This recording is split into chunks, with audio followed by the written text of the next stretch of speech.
నమస్తే, welcome to స్వతంత్ర news. నేను రవి. అగ్రరాజ్యం అమెరికా మరో బాంబు పేల్చింది.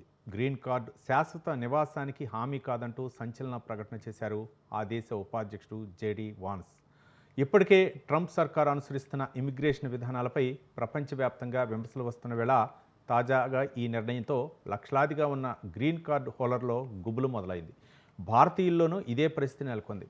అసలు వాన్స్ చేసిన ప్రకటన, దాని ద్వారా ప్రవాసులపై పడే ప్రభావం లాంటి అంశాలపై వాళ్ళ చర్చలో మనం చర్చిద్దాం. ఇవాళ మిడ్ డే డిబేట్లో ఇదే డిబేట్లో పాల్గొంటున్నారు మన్యం కోటేశ్వరరావు గారు, సీనియర్ జర్నలిస్ట్ మరియు రాజకీయ విశ్లేషకులు, అడ్వకేట్ రాజేష్ కుమార్ గారు, ఆయన విశ్లేషకులు చర్చా కార్యక్రమంలో పాల్గొంటున్నారు. చర్చా కార్యక్రమంలో స్వాగతం అండి.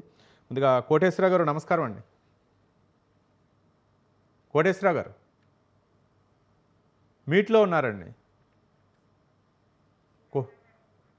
కోటేశ్వరరావు గారు మీట్లో ఉన్నారండి. రైట్, వాయిస్ వినిపిస్తుందా? వినిపిస్తుందండి. కోటేశ్వరరావు గారు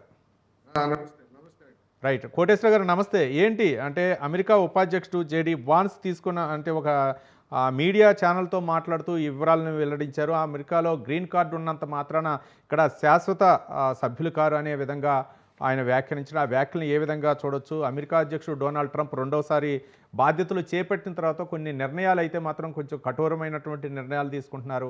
అలాగే ఆ దేశ ఉపాధ్యక్షుడు జేడీ వాన్స్ చేసినటువంటి అంశాలను ఏ విధంగా చూడొచ్చు అంటారు కోటేశ్వర గారు? జేడీ వాన్స్ చేసినటువంటి సందర్భాన్ని, నేపథ్యాన్ని కూడా మనం చూడాల్సి ఉంటుంది. గ్రీన్ కార్డు వేరు, పౌరసత్వం ఇవ్వడం వేరు. పౌరసత్వం ఇచ్చిన తర్వాత దానికి సంబంధించినటువంటి దాన్ని కూడా రద్దు చేసేందుకు ఏ దేశానికైనా హక్కులు ఉంటాయి కొన్ని ప్రత్యేకమైనటువంటి సందర్భాల్లో. అందుకని ఈ ఉన్నటువంటి చట్టాలని దేనికి ఉపయోగిస్తున్నారు? తమకు అనుకూలంగా ఉండేటువంటి వాటికి ఉపయోగిస్తున్నారా, లేకపోతే వ్యతిరేకంగా ఉన్నటువంటి వాటికి ఉపయోగిస్తున్నారా అనేటువంటిది మనం ఇక్కడ చూడాలి. ఇప్పుడు పాలస్తీనా లేదా ఇజ్రాయెల్ వివాదంలో ఇజ్రాయెల్కు వ్యతిరేకంగా పాలస్తీనియన్లని సమీకరించేందుకు, లేకపోతే పాలస్తీనియన్లకు అనుకూలంగా ఉన్నటువంటి ఒక సిరియా గ్రీన్ కార్డు హోల్డర్ని వాళ్ళు అరెస్ట్ చేసిన సందర్భంలో ఈ జేడీ వాన్స్ ఈ వ్యాఖ్య చేశారు. అందువలన వాళ్ళకి ఆ దేశంలో ఉన్నటువంటి పాలకులకి కొన్ని హక్కులు ఉంటాయి. చట్టాలను ఏ విధంగా అయినా మార్చుకోవచ్చు, ఏ విధమైనటువంటి వ్యాఖ్యానాలు చేయొచ్చు. అయితే అవి న్యాయ సమీక్షకు కూడా నిలబడాల్సినటువంటి అవసరం ఉంటుంది. అందువల్ల ఇక్కడ ఈ సందర్భం అనేటువంటి దాన్ని మనం చూసుకున్నట్లయితే ఇది చాలా దుర్మార్గమైనటువంటి వ్యవహారం. అతన్ని అరెస్ట్ చేయడం కానీ, లేదా మిమ్మల్ని మీ దేశానికి పంపిస్తామని చెప్పేసి చెప్పడం కానీ చాలా దుర్మార్గమైనటువంటి వ్యవహారం. ఇప్పుడు అమెరికాకు వ్యతిరేకం కాదు అతను చేసిన పని. అది అతను చేసిన సమీకరణలు కావచ్చు, లేదా అతను చేసినటువంటి ఆందోళనలు కావచ్చు, అమెరికాకు వ్యతిరేకం కాదు. పాలస్తీనా సమస్య మీద దుర్మార్గానికి పాల్పడుతున్నటువంటి ఇజ్రాయెల్కు వ్యతిరేకంగా అతను యాక్టివిటీస్ ఉంటే అమెరికా ఆ విధమైనటువంటి చర్యలకు పాల్పడటానికి నైతిక పరమైనటువంటి హక్కు ఉన్నది? రెండవది, అసలు పాలస్తీనియన్ల మీద గాడిచినటువంటి 70 సంవత్సరాలుగా జరుపుతున్నటువంటి దుర్మార్గాలకి, వాళ్ళ మీద జరుపుతున్నటువంటి దాడులకి, హత్యాకాండకి నిస్సిగ్గుగా మద్దతు ఇవ్వడానికి అమెరికాకి ఉన్నటువంటి హక్కు ఏమిటి అనేటువంటి ఇవన్నీ కూడా సమస్యలు చర్చకు వస్తాయి. అందువల్ల ఒకటి మాత్రం వాస్తవం, పౌరసత్వం గురించి కావచ్చు, లేదా చట్టాల గురించి కావచ్చు, వాళ్ళకి అక్కడ ఉన్నటువంటి పాలకులు మార్చుకోవడానికి వాళ్ళకి రైట్ ఉన్నమాట వాస్తవం ఉంటుంది.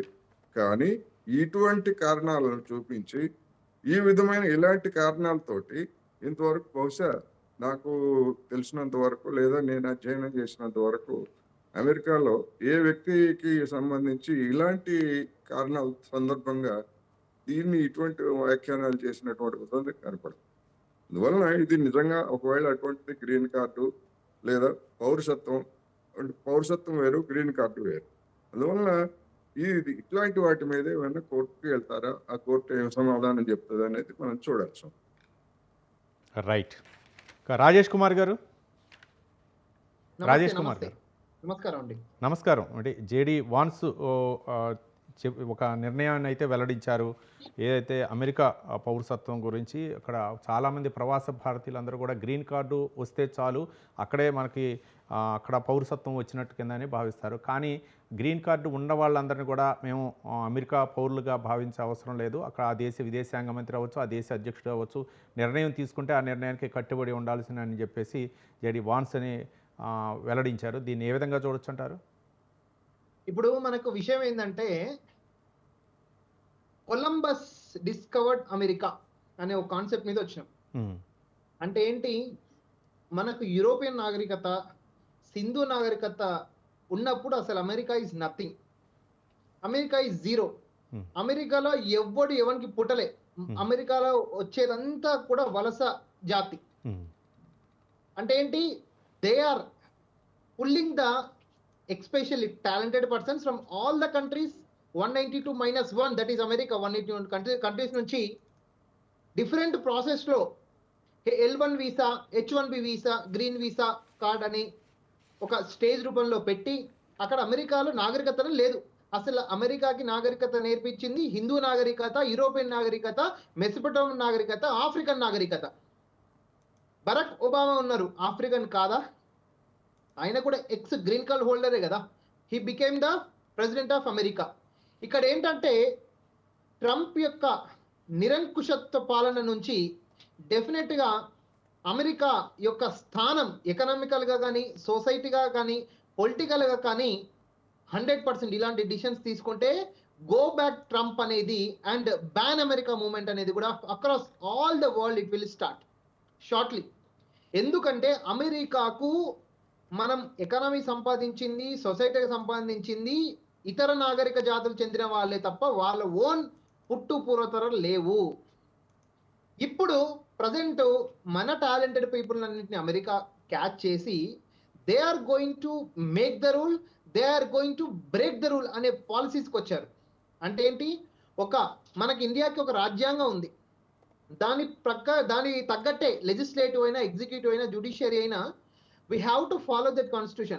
America has not, the biggest constitution అయినా సరే, షార్టెస్ట్ బిగ్గెస్ట్ కాన్స్టిట్యూషన్ అయినా ఆ అమెండ్మెంట్ ప్రొసీజర్ అనేది total economic capital of the entire world America కూడా ఉంది కాబట్టి అలాంటి ప్రొసీజర్ ఏం ఫాలో అవ్వట్లే. అంటే ఏంటి? ఒక మానవతా దృక్పథం లేదు. Only economy economy economy. ఆయన వెనకాల ఇంకోటి ఉన్నాడు, ఎలాన్ మస్క్. ఆడు ఇంకోటి భూమి సరిపోతలేదని ఇంకో గ్రహాన్ని సృష్టిద్దాము, దాంట్లో వ్యాపారం చేసుకుందాం అనే కాన్సెప్ట్ తోటి ఆడున్నాడు. ఇక్కడ ఏంటంటే విషయము 100కి 100% అమెరికా చేస్తుంది. అమెరికా ఇప్పటి వరకు సంసారం చేసింది అంటే గ్రీన్ కార్డ్ హోల్డర్సే. ఆల్మోస్ట్ 100% గ్రీన్ కార్డ్ హోల్డర్స్ లో 50% above they are emigrated from the other countries like India, Australia, especially South Africa, European Union, even Arab nations too. ఇప్పుడు గ్రీన్ కార్డు మా ఇష్టం వచ్చినట్టు యూజ్ చేసుకుంటా, మేము ఇష్టం వచ్చినప్పుడు సముద్రం కలుపుతా అనేది ఆ కాన్సెప్ట్ అనేది తప్పు. తొందరలో అమెరికాకు వ్యతిరేకంగా అన్ని దేశాలు కూడా ఇప్పుడు especially it is shifting from west to east. Western economy అంటే ఇండియా వరల్డ్ మ్యాప్ లో western economy to eastern economy like BRICS కానీ, the Brazil, Russia, India, China, South Africa and ఇప్పుడు యూరోప్ కూడా కలుస్తుంది. యూరోప్ కానీ, ఈజిప్ట్ కానీ, bricks ఈ summits కానీ, G20 సమ్మిట్ కానీ, G5 ఏమో total developed nations.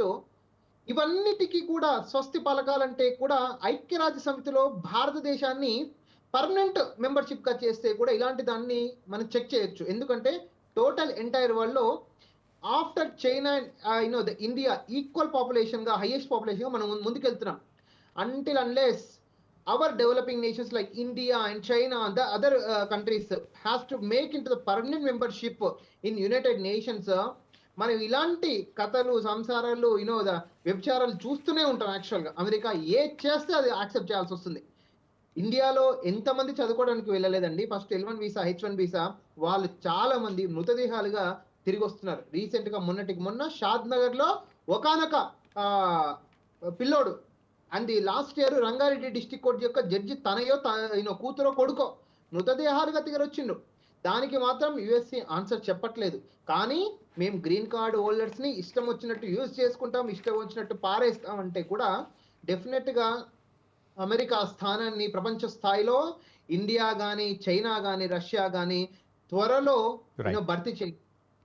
Right. Koteswararao గారు, చెప్పండి. కోటేశ్వర గారు, ఈ మధ్య కాలంలో అంటే అమెరికా తీసుకున్నటువంటి ఇమిగ్రేషన్ విధానంలో నిర్ణయాల్లో అవ్వచ్చు, డొనాల్డ్ ట్రంపే డైరెక్ట్గా అమెరికా అధ్యక్షుడు డొనాల్డ్ ట్రంపే ప్రకటించారు. గోల్డ్ కార్డ్ పేరుతో ఒక నిర్ణయం అయితే తీసుకున్నారు. దాదాపు $5 మిలియన్ కనుక ఇస్తే ఒక గోల్డ్ కార్డు ఇస్తామని, అంటే వ్యాపార దృక్పథంతో ఆర్థిక మూలాలను సమకూర్చే పనిలో ఉందనుకోవచ్చా అమెరికా? అది ఇంతకు ముందే ఉంది. ఇప్పుడు దాని స్థాయిని, అంటే ఆ అమౌంట్ ని పెంచాడు. ఇంతకు ముందే ఉంది. అమెరికాలో పెట్టుబడి పెట్టేస్తాడు, వెంటనే సిటిజన్షిప్ కూడా ఇవ్వడం అనేటువంటిది ఉన్నది. ఎందుకంటే అది బిజినెస్, పక్కా బిజినెస్. దానికి కావాల్సింది మానవ హక్కులు లేకపోతే మానవత్వం ఇట్లాంటివి ఏమీ అవసరం లేదు. పక్కా బిజినెస్. ఇప్పుడు మనం చూస్తున్నాం, ఇప్పుడు ఈ ఇమ్మిగ్రేషన్ ఈ పాలసీస్ గురించి మొన్నటి వరకు ఏం చెప్పాడు, అక్రమంగా అన్డాక్యుమెంటెడ్ వర్కర్స్ లేదా అక్రమంగా వలస వచ్చినటువంటి వాళ్ళందరినీ కూడా మేము బలవంతంగా తరిమేస్తాం, పంపించేస్తామని చెప్పారు. మన దేశానికి 3 మిలిటరీ విమానాల్లో పంపించారు. ఇప్పుడు ఏం చెప్తున్నారు, మేము విమానాల్లో పంపించడం మాకు చాలా ఖర్చుతో కూడిన వ్యవహారం, అందుకని మేము కావాలంటే మేము డిటైన్ చేస్తామని చెప్పేసి చెప్తున్నారు. డిటైన్ చేయడానికి అక్కడ 2022లోనే జరిగినటువంటి ఒక సర్వే ప్రకారం 1,30,00,000 మంది అక్రమంగా కానీ లేకపోతే వీసా గడువు తీరినటువంటి వాళ్ళు కానీ ఉన్నారనేటువంటిది ఒక అంచనా. ఇప్పుడు మరి అక్కడ ఉన్నటువంటి జైళ్లలో 19 లక్షల మంది ఖైదీలు పట్టడానికి జైళ్ళు ఎప్పుడు ఫుల్గా ఉంటాయి. అక్కడ 19 లక్షల మంది ఉన్నారు. మరి ఎంతమందిని అరెస్ట్ చేస్తారు ఏమిటనేటువంటి ఒక సమస్య. అయితే ఒకవేళ బలవంతంగా పంపించాలంటే 10 సంవత్సరాల పాటు పంపించాలంటే ఏడాదికి $100 బిలియన్ ఖర్చు అవుతుందట. అదే ఒకేసారి పంపించాలంటే మరి ఎంత అవుతుందో మనం లెక్కలేసుకోవచ్చు. అందువలన ఈ హడావుడి ఇవన్నీ కూడా ఏంటంటే ఎన్నికల్లో తాను ఇచ్చినటువంటి వాగ్దానాలని ఎక్కడ అమలు జరపకపోయేట్లయితే మళ్ళా అమెరికన్లలో అసంతృప్తి ఎక్కడ తలెత్తుతుందో తన మీద అనేటువంటి దానిలో మొత్తం అంతా కూడా ప్రపంచాన్ని అంతా కూడా అల్లకల్లోనూ చూస్తున్నటువంటి ఒక పిచ్చివాడి వ్యవహారం లాగా ట్రంప్ ఉన్నది. ఇటువంటి పిచ్చి పనులన్నీ కూడా చివరికి ట్రంప్కే, అమెరికాలో ఉన్నటువంటి పాలక వర్గానికే ఏదో జరిగేటువంటి అవకాశాలు స్పష్టంగా కనిపిస్తున్నాయి. కోటేశ్వర గారు, అంటే ఒక విద్యార్థులపై, అమెరికాలో వెళ్ళి చదువుకోవాలనుకునే విద్యార్థులు అవ్వచ్చు, లేకపోతే ప్రవాస భారతీయులు అవ్వచ్చు, ఈ యొక్క ప్రభావం ఏ విధంగా పడే అవకాశాలు ఉన్నాయి వాళ్ళపై? డెఫినెట్ గా ఇప్పుడు ట్రంప్ అనేటువంటి వాడు పిచ్చివాడి చేతిలో రాయి ఎవడి మీద విసురుతాడో తెలియదు. వాడి తల మీద కొట్టుకున్నా గానీ ఆ రాయితో తల మీద పిచ్చివాడు ఏదైనా చేస్తాడు. ఇప్పుడు విద్యార్థుల్ని ఆహ్వానించినా లేకపోతే మేధావుల్ని ఆహ్వానించినా లేకపోతే ఇంకోటి చేసినా గానీ అక్కడ ఉన్నటువంటి టాలెంట్ లేదా ఇతర దేశాల్లో ఉన్నటువంటి టాలెంట్ ని కంపేర్ చేసుకొని బయట దేశాల నుంచి వస్తే ఎంత చౌకగా వీళ్ళు పనిచేస్తారు, అక్కడ ఉన్నటువంటి వాళ్ళకి ఎంత పే చేయాలి, ఈ లెక్కల ప్రకారమే బయట దేశాల నుంచి చైనా వాళ్ళని పిలిచినా, పాకిస్తాన్ వాళ్ళని పిలిచినా, ఆఫ్రికా వాడిని పిలిచినా, భారతీయుని పిలిచినా. అందువలన ఇది డెఫినెట్ గా ఇప్పుడు మనం చూస్తాం, మీరు మా దేశంలో వచ్చి చదువుకోండి, మేము ఫ్రీగా చదువు చెప్తాం అని చెప్పేసి ఐరోపా కంట్రీస్ వాళ్ళు కొన్ని ప్రయత్నం చేస్తున్నారు. ఎందుకు చేస్తారు వాళ్ళు? ఎవడు ఊరికే చెప్పడు. అదేదో జ్యువెలరీ యాడ్ లాగా ఏది ఊరికే రాదు. వీళ్ళు వెళ్ళిన తర్వాత వీళ్ళు అక్కడ చేసేటువంటి పరిశోధనలు కావచ్చు, లేకపోతే ఆ పరిశోధనలకి తోడ్పాటు కావచ్చు, డెఫినెట్ గా ఇందులో ఆర్థిక విషయాలన్నీ కూడా ఇమిడి ఉంటాయి కనుక ఆ విధంగా చేస్తారు. అందువల్ల అట్లాంటిది ఏదైనా నిబంధనలు పెట్టి రానివ్వకుండా చేస్తే, భారతీయులు కావచ్చు ఎవరినైనా రానివ్వకుండా చేసేట్లయితే అమెరికా నష్టపోతుంది. అది అమెరికా నష్టపోయేట్లయితే ట్రంప్ అధికారంలో ఉంటాడా? ఏ ప్రపంచంలో ఇంతవరకు ఆ దేశానికి లేదా అక్కడ ఉన్నటువంటి కార్మిక వర్గానికి, జనానికి నష్టం కలిగించినటువంటి పాలకుడిని ఎవరిని కూడా అధికారంలో ఉంచినటువంటి చరిత్ర ఇంతవరకు లేదు. ట్రంప్ కూడా దానికి మినహాయింపు కాదనేది నా అభిప్రాయం. రైట్. రాజేష్ కుమార్ గారు.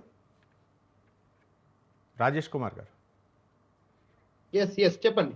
రాజేష్ కుమార్ గారు, అంటే ఈ జేడీ వాన్స్ చెప్పినటువంటి అంశాలు అవ్వచ్చు, లేకపోతే ట్రంప్ రెండోసారి అధ్యక్షుడు అయిన తర్వాత కొన్ని నిర్ణయాలు అయితే తీసుకున్నారు. అమెరికా ఫస్ట్, మీ తర్వాతే మిగిలినటువంటి వాళ్ళ యొక్క అవసరాలు అవ్వచ్చు, లేకపోతే ఇతర దేశాల గురించి ఆలోచించే విషయాలు అవ్వచ్చు, లేకపోతే ఇతర దేశాలపై ఇస్తున్నటువంటి ఈ సుంకాల విషయంలో కూడా ఈ మధ్య కాలంలో కొన్ని నిర్ణయాలు తీసుకున్నారు. కానీ ట్రంప్ ఈ యొక్క 4 సంవత్సరాలు కూడా కొంచెం అమెరికా వెళ్ళాలన్నా, లేకపోతే అక్కడ వ్యాపార కార్యక్రమాలు నిర్వహించాలన్నా, అక్కడ ఉద్యోగాలు చేయాలన్నా కొంచెం ఇబ్బందికర పరిస్థితులు అనుకోవచ్చా? 100% అండి. యాక్చువల్‌గా మన ఇండియాలో ఎస్పెషల్లీ భారతదేశంలో అప్పర్ కాస్ట్ పీపుల్స్ ఎస్పెషల్లీ మన తెలంగాణ, ఆంధ్రప్రదేశ్‌లో లైక్ రెడ్డి, రావు కాస్ట్ డెఫినిట్‌గా వాళ్ళ పిల్లల్ని అమెరికా పంపించాలని ఎప్పటినుంచో చిన్నప్పటి నుంచే వాళ్ళ స్టెప్స్ చేస్తుంటారు. లైక్ ఇంగ్లీష్ మీడియం గాని, ఇంటర్మీడియేట్ నుంచే. కానీ ఇప్పుడు సడెన్‌గా ఇప్పుడు వాస్తవానికైతే ఉన్న ఇంకొక విషయం వచ్చింది. యూఎస్‌లో పిల్లగాడు, పిల్లలుంటే ఇక్కడ పిల్లగాడిని ఎనక ప్రాబ్లమ్ అయితుంది. హ్మ్. అంటే ఏంటంటే, ఇక్కడ ఒక 50,000, 60,000 సుస్థిరతతో ఒక జీతం ఎత్తుకునే కన్నా అది బెటరు.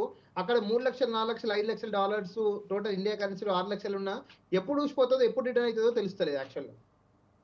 ఇప్పుడు ఇంకొకటి యూఎస్‌లో ఎప్పుడైనా చదువుకోవడానికి వెళ్ళినప్పుడు ఈవినింగ్ టైము పార్ట్ టైం చేసుకునే అది అక్కడ ఉన్న ఫీజెస్ చాలా ఎక్కువ. ఎందుకంటే మనం దాదాపు ఒక డాలర్‌కి 90, 91 రూపీస్, 88 రూపీస్ టు 92 వేరియేషన్ ఉంటుంది కాబట్టి ఇక్కడ ఎంత అప్పర్ కాస్ట్ ఇండియాలో ఉన్నా, తెలంగాణలో, ఆంధ్రప్రదేశ్ ఎంత అప్పర్ కాస్ట్ ఉన్నా అక్కడున్న ఎక్స్‌పెన్సెస్‌కి రీచ్ అవ్వడం కష్టం. అందుకని ఎంత పెద్ద కోటీశ్వరుడైనా మనం చూస్తూనే ఉన్నాం. ఇంతకుముందు ఒబామా యొక్క కూతురు కూడా పార్ట్ టైమ్ జాబ్ చేసి మరి అక్కడ ఉన్న ఎక్స్‌పెన్సెస్ తీసుకోవడం జరిగింది. ఇప్పుడు అలాంటి ఆపర్చునిటీ లేదు. ఇప్పుడు ఒకరొకరు కాలేజ్ ఫీజు గాక మళ్ళీ ఎక్స్‌పెన్సెస్‌కి 1,00,000 పంపిస్తున్నారు మళ్ళీ రిటర్న్ ఇండియా నుంచి పేరెంట్స్. సో డెఫినిట్‌గా ఇప్పుడు ఇలాంటి ఎన్విరాన్మెంట్ కోఆపరేషన్ ఫర్దర్ మూవ్ అయితే డెఫినిట్‌గా మన కంట్రీస్ ఇవన్నిటి కూడా చెక్ పెట్టాలంటే ఇండియా రూపీ స్ట్రెంథెన్ అప్ అవ్వాలి. ఇండియన్ ఎకానమీ స్ట్రెంథెన్ అప్ అవ్వాలి. Other things European union, yen, ఈ చైనా ఇవన్నీ కరెన్సీస్ కూడా పెద్దగా అయితుంటే ఆల్రెడీ ఒక ప్రయత్నం జరిగింది. జపాన్ నుంచి ఒక కరెన్సీ వచ్చి బిట్‌కాయిన్ ఏదో యూఎస్‌ని డాలర్‌ని బీట్ అవ్వడానికి వెళ్తే వాళ్ళు total India total developing and development నేషన్స్‌తో ఒక డిస్కషన్ చేసి దాన్ని డౌన్ చేయడం కూడా జరిగింది. ఇప్పుడు చైనా కూడా ఓపెన్‌గా వార్నింగ్ ఇస్తున్నారు. చైనా కూడా మా యెన్ రూపాయిని యెన్ కరెన్సీని ఆల్టర్‌నేట్‌గా యూఎస్‌కి తేవాలనుకుంటే అంటే ఏంటి అక్కడ డిక్టేటర్‌షిప్ ఏ విధంగా జర్మనీలో హిట్లర్ ఏ విధంగా అణచివేసిండో అవతల యొక్క రైట్స్‌ని ఇక్కడ డొనాల్డ్ ట్రంప్ కూడా చైనాను కంప్లీట్‌గా మనం డౌన్ చేస్తున్నాం. ఈవెన్ దో ఇప్పుడు మన ఇంటర్నల్‌గా ఏషియాలో ఇండియా, చైనా రైవల్రీ ఉన్నా సరే వెన్ అదర్ కాంటినెంట్స్ ఇప్పుడు the north America, south America versus Asia అంటే డెఫినెట్‌గా మనందరం యూనిటీగా పోరాడి అమెరికాకు ప్రత్యర్థిగా ఉండాల్సిందే. రైట్. ఇప్పుడు ఫర్ ఎగ్జాంపుల్ ఒక ఇంట్లో ఒక భార్య, పిల్లలు, అమ్మ, నాయన, మామ, అత్త ఇవన్నీ 10 మంది సంసారం ఉంటాం మొత్తం. ఆ 10 మందిలో ఎంత గొడవలున్నా పక్కింటోడు మాత్రం మన ఇంటికి వస్తుంటే మాత్రం మనందరం యూనిటీ అయితాం. అవును. అలాంటి strategical step India, China, European union, south Africa ఈ 4 కూడా తీసుకోవాల్సిన ఆవశ్యకత, టైం ఎంతో దగ్గర పడింది. డెఫినెట్‌గా ఇలాంటి స్టెప్ తీసుకుంటే డెఫినెట్‌గా యూఎస్ఏ కరెన్సీని తగ్గించి టోటల్ ఎంటైర్ ఎకానమీ, వరల్డ్ ఎకానమీలో యూఎస్ఏ పాత్రను, రోల్‌ని కూడా తగ్గించి మనం దాన్ని ఆల్టర్‌నేట్‌గా వస్తే తప్ప ఇలాంటి డిక్టేటర్‌షిప్‌కి కూడా మనం చెక్ పెట్టొచ్చు. రైట్. కోటేశ్వరరావు గారు, చెప్పండి. సుంకాల విషయంలో కూడా ఈసారి కొన్ని కఠోరమైన నిర్ణయాలు తీసుకోవచ్చు. భారత్పై కూడా దాని ప్రభావం పడేటటువంటి అవకాశం ఉంది. ఒక పక్క చైనా అవ్వచ్చు, కెనడా అవ్వచ్చు, వీటన్నిటిపై కూడా సుంకాల విషయంలో కొన్ని కఠోరమైనటువంటి నిర్ణయాలు తీసుకుంటుంది. అమెరికా ఫస్ట్, ముఖ్యంగా వాళ్ళు దేశానికి ఎక్కువగా ప్రాధాన్యత ఇస్తూ, అమెరికా పౌరులకే మొట్టమొదటి ప్రాధాన్యత ఇస్తూ, అక్కడ మీరున్నట్లు మొన్న ఎన్నికల్లో ఇచ్చినటువంటి హామీల మేరకే ట్రంప్ వ్యవహరిస్తున్నారనుకోవచ్చా? ఇప్పుడు సుంకాలు విధిస్తే ముందు ఎఫెక్ట్ అయ్యేది అమెరికన్సే. ఇప్పుడు విదేశాల నుంచి దిగుమతి చేసుకునేటువంటి ప్రతి వస్తువు మీద కొన్ని దేశాల మీద 25% కావచ్చు, కొన్ని దేశాల మీద 50% ఎంతైనా విధించనివ్వండి. అది చెల్లించాల్సింది ఎవరు? అమెరికా వినియోగదారులే చెల్లించాలి. దిగుమతి చేసుకున్నటువంటి వ్యాపారి కానీ లేదా ఒక ఇండస్ట్రియలిస్ట్ కానీ దాన్ని భరించడు. జనం మీద, కన్జ్యూమర్స్ మీద పాస్ ఆన్ చేస్తాడు. ఆ కన్జ్యూమర్స్ మీద పాస్ ఆన్ చేసినప్పుడు మరి అది భరించేది ఎవరు? వినియోగదారులే కదా. అవును. అందుకని అది ఒక పిచ్చి పని అది. అందుకనే ఐక్యరాజ్య సమితి గుటెరస్ కూడా చెప్పింది ఏంటి, ఇందులో విన్నర్స్ ఎవరు ఉండరు, మొత్తం అంతా నష్టపోతారు అని చెప్పేసి. ఎవరికైనా అంతే. ఇప్పుడు మన దేశం అమెరికా నుంచి దిగుమతి చేసుకునేటువంటి వస్తువుల మీద కావచ్చు, లేదా చైనా నుంచి దిగుమతి చేసుకునేటువంటి వస్తువుల మీద కావచ్చు, మనం కౌంటర్ వేసామనుకోండి, ప్రతిసుంకాలు వేసామనుకోండి, అది అది ఎవరు భరించాలి? మన వినియోగదారులే భరించాలి. ఇప్పుడు మనం చైనా నుంచి డ్రగ్స్‌కి అవసరమైనటువంటి ముడి సరుకుల్ని తెచ్చుకుంటున్నాం. అవును. దాని మీద మనం పన్ను వేస్తే, ఇక్కడ మనకి మందు గోళీల బిల్లలు ధరలు పెరిగిపోతాయి కదా! అవును. అందుకని ఇప్పుడు ఇది ప్రపంచ వాణిజ్య సంస్థ అనేటువంటిది ఒకటున్నది. అవును. దాన్ని పెట్టింది ఎవరు? అమెరికన్స్, యూరోపియన్సే పెట్టారు. దాన్ని ఉల్లంఘిస్తున్నది ఎవరు? వాళ్ళే. ఉల్లంఘిస్తుంది కూడా వాళ్ళే. ఎందుకని? తమకున్నటువంటి ఆర్థిక అంగబలంతోటి మొత్తం ప్రపంచ మార్కెట్ అంతా కొట్టేయొచ్చని అనుకున్నారు వాళ్ళు. వాళ్ళు అనుకున్నది ఒకటి, అయ్యింది ఒకటి. ఇప్పుడు అందుకని ఆ WTO ఏం లేదు. మేము ఇద్దరం ద్వైపాక్షికమైనటువంటి ఒప్పందాలు చేసుకున్నాం అని చెప్పేసి ప్రతి దేశంతోటి, మన దేశంతో సహా. ఏమిటి అంటే, మా వస్తువులు మీరు ఎక్కువగా కొనాలి. మీ వస్తువులు మేము ఎక్కువగా కొన్నాం. నీ అవసరమై కొంటున్నావు. నువ్వు నా దగ్గరే కాదుగా, చైనా నుంచి ఎక్కువ కొంటున్నావు నువ్వు. అవును. లేదా ఇంకొక కెనడా నుంచి ఎక్కువ కొంటున్నావు నువ్వు. అంటే ప్రతి వాడి మీద బస్తీ మీద సవాలని చెప్పేసి ట్రంప్ ఇవాళ ఆడికి నిజంగా అన్ని అవసరం ఉంటే మానేయి. అవును. నువ్వు దిగుమతి చేసుకోవాల్సిన అవసరం ఏముంది? నిన్నెవడూ దేపరించలేదు కదా! ఇండియా దేపరించలేదు, చైనా దేపరించలేదు, లేకపోతే ఇంకోటి దేపరించలేదు. నీకు అవసరమై నువ్వు దిగుమతి చేసుకుంటున్నావు. నీ దగ్గర ఒక షర్టు తయారు కావాలన్నా, లేకపోతే ఇంకొక వస్తువు తయారు కావాలన్నా నీ దగ్గర లేదు. మొత్తం నీ ఇండస్ట్రీస్ లేదా నీ బిజినెస్‌లన్నీ మూసేసి కూర్చున్నావు. ఎందుకని? దిగుమతి చేసుకున్న వస్తువులు చౌకగా ఉన్నాయి గనక దాని మీద నువ్వు లబ్ధి పొందుతున్నావు. అందుకని ఇప్పుడున్నటువంటి పరిస్థితుల్లో కన్స్యూమర్ గూడ్స్ గానీ, లేదా ఇవన్నీ అమెరికా అవసరాలకి తయారు చేసుకోవాలంటే అక్కడ ఇండస్ట్రీస్ పెట్టాలి, లేదా ఇన్‌స్టిట్యూషన్స్ పెడితే 10 సంవత్సరాలు పడుతుందని చెప్పేసి ఒక అంచనా. రైట్. అందుకని ఈ బెదిరింపులనేటువంటివి తప్ప మొత్తంగా చివరికి తెగేదాకా లాగుతాడని నేను అనుకోవట్లేదు. ఒకవేళ లాగితే మాత్రం అది అమెరికా నెత్తిన భస్మాసుర హస్తం లాంటిదే అది. రైట్. రాజేష్ కుమార్ గారు, చెప్పండి సార్. రాజేష్ కుమార్ గారు, అంటే ఈ గ్రీన్ కార్డు హోల్డర్పై ఎలాంటి ప్రభావం చూపే అవకాశాలు ఉన్నాయి? ముఖ్యంగా అక్కడ ఉన్న వాళ్ళపై అవ్వచ్చు, లేకపోతే అమెరికా వెళ్ళాలి అనుకున్న వాళ్ళు, లేకపోతే 15 సంవత్సరాలు చేసిన తర్వాత అక్కడ ఉన్న తర్వాత, అమెరికాలో ఉన్న తర్వాత మాకు గ్రీన్ కార్డు వచ్చింది అమ్మయ్య అనుకునేటటువంటి చాలామంది ఉంటారు. ప్రవాస భారతీయులు, లేకపోతే ఇతర దేశాల్లో ఉన్న వాసులు అవ్వచ్చు. కానీ ఈ యొక్క ట్రంప్ నిర్ణయాలు అవ్వచ్చు, అంటే ఆ దేశం అధ్యక్షుడు ట్రంప్ తీసుకునేటువంటి నిర్ణయాలు ఎలాంటి ప్రభావం చూపే అవకాశాలు ఉన్నాయి? ఇప్పుడు 100% ప్రభావం అయితే ఉంటదండి. ఇప్పుడు ఈ మామూలుగా ఏమనుకుంటారు గ్రీన్ కార్డ్ హోల్డర్స్, అయ్యో! అమెరికా ఈయన ఇండియా అయితే చాలనుకుంటారు. ఇవన్నిటికి గూడా ఇప్పుడు ఎవరైతే గ్రీన్ కార్డ్ హోల్డర్స్ ఉన్నారో, H-1B వీసా ఉన్నారో, L-1 వీసా ఉన్నారో వాళ్ళందరికీ కూడా గుణపాఠం చెప్పాలంటే వన్ ఆఫ్ ద లెసన్. ఇన్ని రోజులు అమెరికా నమ్ముకొని వాళ్ళిచ్చే డాలర్లు అక్కడనే పెట్టుబడి పెట్టిండ్రు గదా! మన రెమిటెన్స్ అంటే ఏంటంటే యూఎస్ఏ నుంచి సంపాదన మళ్ళీ ఇంటికి అమ్మా నాయనకి పంపించడము, గవర్నమెంట్‌కి పంపించడము, ఎన్ఆర్ఐ పెట్టుబడులు పెట్టడము, ఓసీఐ పెట్టుబడులు పెట్టడము, ఇవన్నీ గూడా రెమిటెన్స్ అంటారు. ఇప్పటికైనా గ్రీన్ కార్డ్ హోల్డర్స్ అందరూ, భారతీయులందరూ గూడా మేల్కొని, మీరు సంపాదించిన అమెరికాలో $1 $100 సంపాదిస్తే మీ ఎక్స్‌పెన్సెస్ ఒక $10 పెట్టుకొని అన్ని $90 ఇండియాలో ఇన్వెస్ట్ చేయండి. 5 సంవత్సరాల్లో ఇండియా ఇంకొక అమెరికా కాకపోతే నన్ను అడగండి. డెఫినెట్‌గా ఇప్పుడు మామూలుగా అమెరికాలోనే ఇప్పుడు అంబానీ అదాని అమెరికాలోనే థియేటర్ కొంటుండు. అమెరికాలో సంపాదించి అమెరికాలోనే కొంటున్నాడు. రైట్. ఇట్లా కాకుండా ఈ డబ్బులన్నిటి కూడా రివర్స్ తీసుకురండి. త్రూ ట్రస్ట్ రూపకంగా గానీ, వాళ్ళ ఓన్ ఇన్వెస్ట్‌మెంట్ అన్నా గానీ, ఎన్ఆర్ఐ ఫండ్స్ అన్నా గానీ, అన్ని వేస్‌లో ఇండియాకి తీసుకురండి. Let the rupee will strengthen than the dollar. ఇప్పటికీ డెఫినెట్‌గా వాళ్ళకైతే ఎఫెక్ట్ పడుతుంది. కానీ ఈ ఎఫెక్ట్‌తో బాధపడకుండా అందరూ ఇండియన్ గ్రీన్ కార్డ్ హోల్డర్స్ గానీ, అందరు H-1B వీసా వాళ్ళందరూ గానీ, ఒక గుణపాఠం అనేది త్వరితగా నేర్చుకుంటే తప్ప మనం ఫ్యూచర్‌లో ఇప్పుడు వాడొక జలకిచ్చిండు. ఆ జలకిచ్చింది కాబట్టి అయ్యో! అబ్బా! అని బాధపడకుండా ఆ జలకు భవిష్యత్తులో ఇప్పుడు డొనాల్డ్ ట్రంప్ కాకుండా రేపొద్దున ఇంకో మినీ ట్రంప్ వస్తాడు. కొడుకో, కోడలో ఇంకెవడో వస్తాడు. ఇవాంకా ట్రంపో ఎవరో వస్తారు. ఇంకా దారుణమైన సిట్యుయేషన్స్ తీసుకునే విధంగా వస్తుంది కాబట్టి ఇప్పటి నుంచైనా జాగ్రత్త పడి సంపాదించిన ప్రతి ఒక్క రూపాయి కూడా, ప్రతి ఒక్క డాలర్ కూడా ఇండియాకి పంపించండి. మీ ఎక్స్‌పెన్సెస్ పోని ఇండియాకి పంపించండి. Definitely India will become another USA. అప్పుడు మనకి ఇట్లాంటి టెన్షన్స్ ఉండవు. రైట్. కోటేశ్వర గారు చివరిగా చెప్పండి, అంటే ఈ యొక్క నిర్ణయాలతోటి దౌత్య థ్యాంక్ యూ అండి. సంబంధాలు I'm leaving the discussion small. Okay, okay, thank okay, you. Right, right అండి, రైట్. కోటేశ్వరరావు గారు, అమెరికా తోటి ఇతర దేశాల యొక్క ముఖ్యంగా భారత్ అవ్వచ్చు, ఇక దౌత్య సంబంధాలు అవ్వచ్చు, పౌర సంబంధాలు అవ్వచ్చు, ఏ విధంగా ఉండే అవకాశాలు ఉన్నాయి అనుకోవచ్చు? అంటే ఇట్లాంటి కఠోర నిర్ణయాలు తీసుకుంటే ఇప్పుడు ఇలాంటి కఠోర నిర్ణయాలు తీసుకుంటే ఇప్పుడు చైనా నుంచో లేదా మరొక మెక్సికో నుంచో కెనడా నుంచో చేసినటువంటి ప్రతిఘటన అది సుంకాల విషయంలోనే కావచ్చు. హ్మ్. కానీ భారతదేశం నుంచి అలాంటి గట్టి నిర్ణయం నరేంద్ర మోడీ నుంచి వెలువడలేదు ఇంతవరకు.